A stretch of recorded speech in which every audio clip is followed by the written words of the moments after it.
This is Danny Flexen here for Seconds Out. Delighted to be joined by the Romford Bull himself, although we just said off camera. Now also going by J Bone. J Bone. Guten Tag, Danny Flex. How are you, mate? Guten Tag indeed. Bringing a bit of German to the Copper Bosch, we're calling it this week, I believe. The Bosch. The Bosch.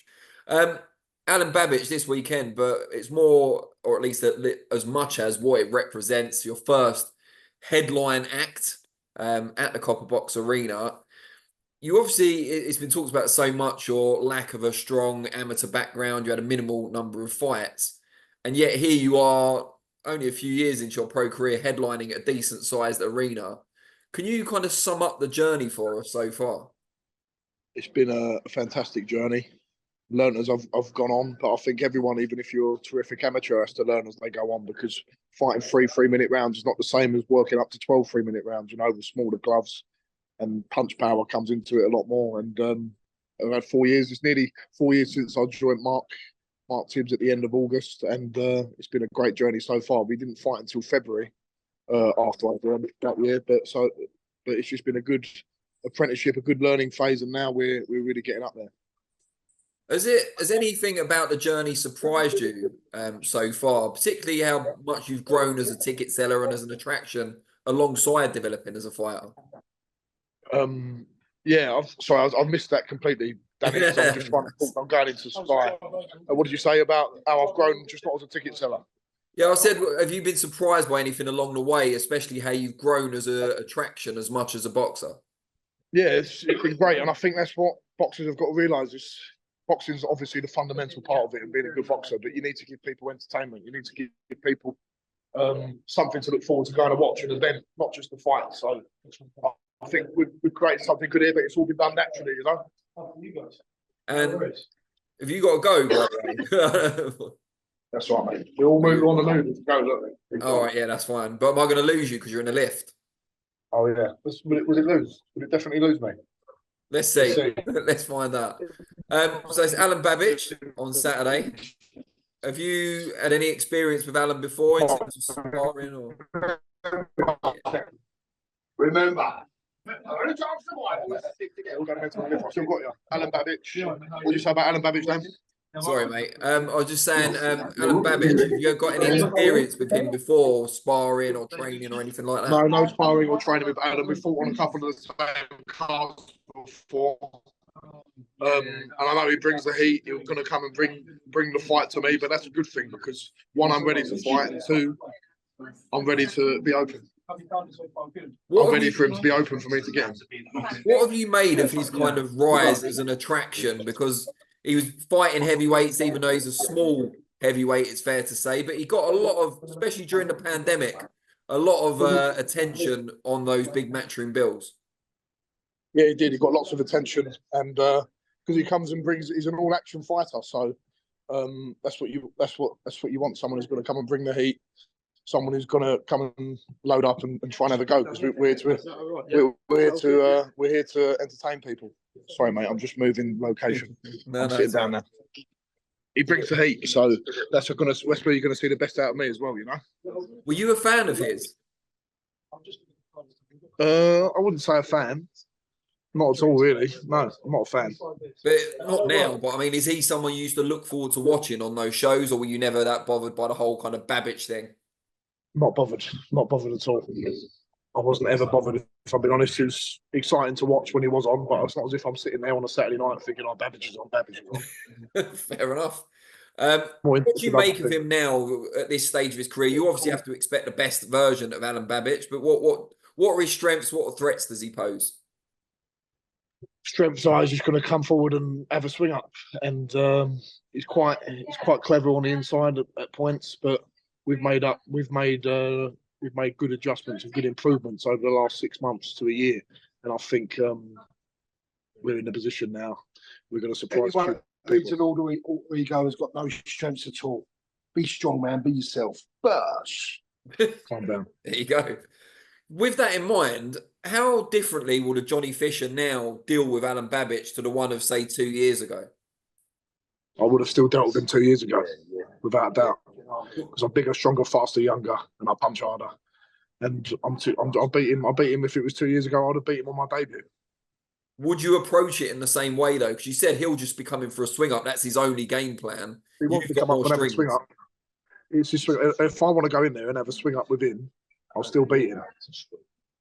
I might do that. I'll just see how I turn up on the night. I might turn up and just want to absolutely go hammer and tongue at him, and I'll still beat him. I'll see. Fair enough. Where does this put you, assuming all goes well on Saturday, on the domestic scene? We know you've already Southern Area champion. Are you still wanting to go down that route, like English, British, and so on? I'd love to fight for the English title and the British title, but I'm not hampered by anything or putting any plans on anything. Dan, I'm just going to go in there on Saturday night and I'm going to win, and the landscape opens up as it does, as it's meant to be. Every step makes things a bit clearer as you go along the way.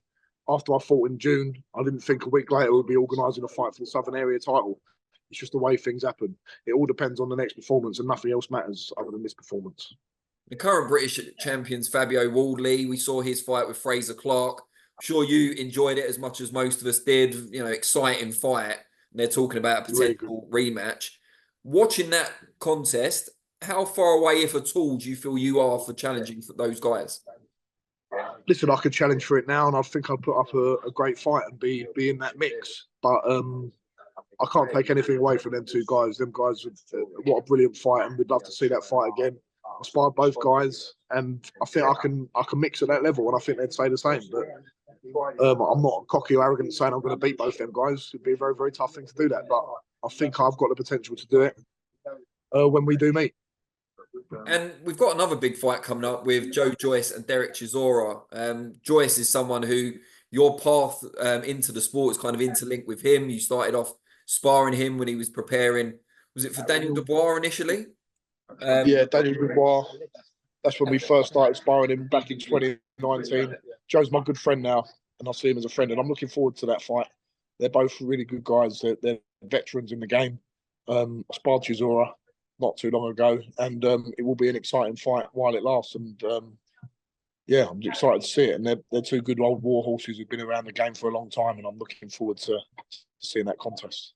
Are you at all surprised to see Chisora in another huge fight? Because I would have thought he'd be ready, you know, not a gatekeeper necessarily, but maybe a test for the young up-and-coming heavyweights such as yourself.